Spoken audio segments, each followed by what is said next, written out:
Hello, and welcome to this month's IRQTC Training Tips newsletter. I'm Brian. I want to thank everyone who's written to us over the past month, emailed us with comments and supportive thoughts on our question and answers newsletters, our training tips newsletters, our subscription series, and our e-courses that are going to be coming out very soon as well. I feel so fortunate, honestly fortunate, to be a part of a community of professionals who are dedicated and interested in learning body-mind approaches to use with both themselves and their clients. It really enriches everyone's life when we practice and share these things with each other. So thank you so much for allowing me to be a part of this wonderful community. And today's Training Tips newsletter is on pain. We've had a lot of fun stuff going on with pain around here lately, both with our New Health e-courses, our Eliminate Pain e-courses that are starting, and also First Aid for Backs is now available for everyone to share and provide to their clients as well. And both those programs kind of take their key notes from this idea of pain. Now, what is pain? We like to return to the idea again that pain is output. Pain is something that your brain creates based on a variety of experiences and situations. At New Health and the IRQTC, we like to say that if sensory experience plus thoughts plus beliefs plus memories equal threat, then your brain will create an output of pain as a equivalent to all of those things. Now, where do we get such a crazy idea from? Well, if you've never seen this book called Explain Pain by David Butler and Larimer Mosley, it's a wonderful read. I highly recommend it. And one of the things they talk about in the book is that there's only four types of sensors in the periphery. We have mechanical, temperature, chemical, and nociceptive sensors. And people say, those nociceptive sensors, those are the pain sensors, right? And actually they're not according to Butler and Mosley. They call them danger sensors. And nociceptive sensors receive stimulation from a whole bunch of different places, including mechanical, temperature, and chemical. And if there is danger to the tissue, then those nociceptive stimuli will be fired and brought up to the brain for the brain to process accordingly with all the other information that it's utilizing to decide what kind of output it needs to create, what kind of output of experience it needs to create. And what Mosley and Butler continue to say is that nociception by itself is neither sufficient nor required, or nor necessary, is what they say, to have pain. What that means is that your body is always sending nociceptive information into the brain. The brain doesn't always decide it's painful. And also, you could sit and think about something and have a memory or a thought and experience pain in your body if there's no nociceptive being fired from the periphery. So in either case, it's not necessary to produce pain. Pain is a little more complex than just sensory and pain information coming into the brain. It doesn't really work that way. Now, how can we use this with our rehabilitative Qigong and Tai Chi methods? Well, if you've ever noticed in yourself or in a client that when they move and they get a sudden experience of acute pain, whether it's a forward bend or a reach, that something like this happens. They have a freeze on the in-breath. So the inhale freezes and they get shocked or jolted by that.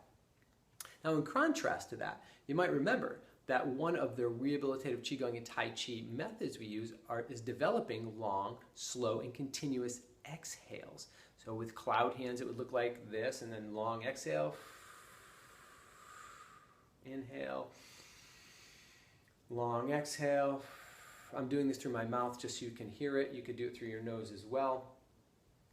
And whatever movement we're doing, we're trying to increase the length of that exhale. So in many cases, we have someone experience acute pain. They get frozen on the inhale, and we tell them to sit down and take a few deep breaths. Now, if they sit down and take a few deep breaths and they try to inhale as those deep breaths may keep getting caught or stuck on that inhalation, leading to more anxiety, more panic, more sympathetic overflow.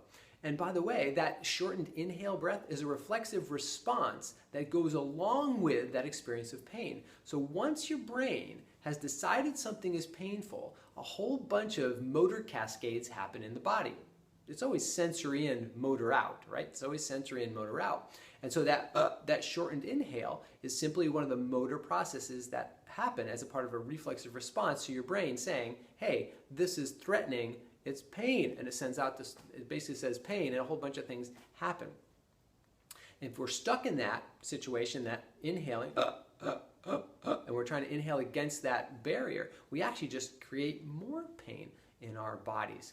Now, with the rehabilitative Qigong and Tai Chi method, we might ask that same person to sit down and take some long, slow exhales. Exhale in the opposite direction of that frozen inhale, so the diaphragm has a chance to, again, completely relax and then expand again on the inhale, creating that flow. This way, we're moving farther away from the problem, moving further to ease, another method of the rehabilitative Qigong and Tai Chi concept. We move further into ease, in this case, deepening that exhale, which will allow the inhale to most naturally increase itself. The other thing we're doing is we're actually starting to break up that pattern of that motor output pattern that of one of those things is that shortened inhale.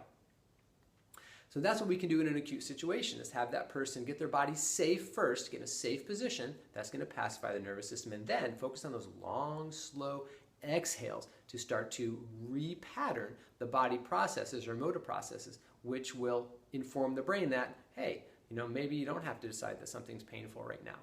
Now, when we actually practice our rehabilitative Qigong and Tai Chi with people who have had painful patterns in the past, if this is painful for somebody, and this has been painful in the past, so they have a memory of that being painful, and so they may be expecting that that's painful also, and they're already getting frozen up here.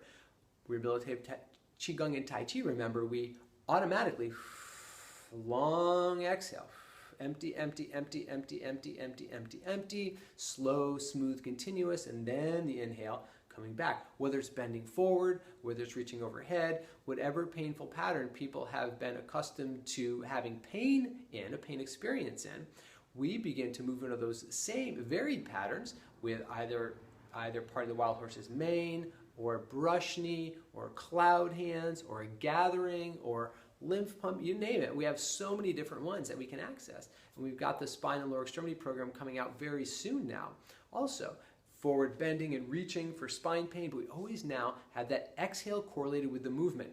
Now what this is going to do is send different information to the brain.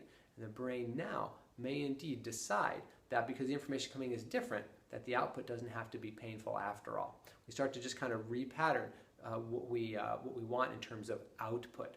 So that's just an idea that we can use, and a reason why we want to access that long, slow, continuous exhale, either in acute situations and what we can do with rehabilitative situations moving forward as well. So hope that you've enjoyed today's training, and I look forward to hearing from you again soon and becoming more involved with what we're doing at the RQTC. Really appreciate everyone's everyone's engagement. Thank you so much. Look forward to seeing you soon, hopefully at a training or hearing from you as well. Take care. Bye-bye.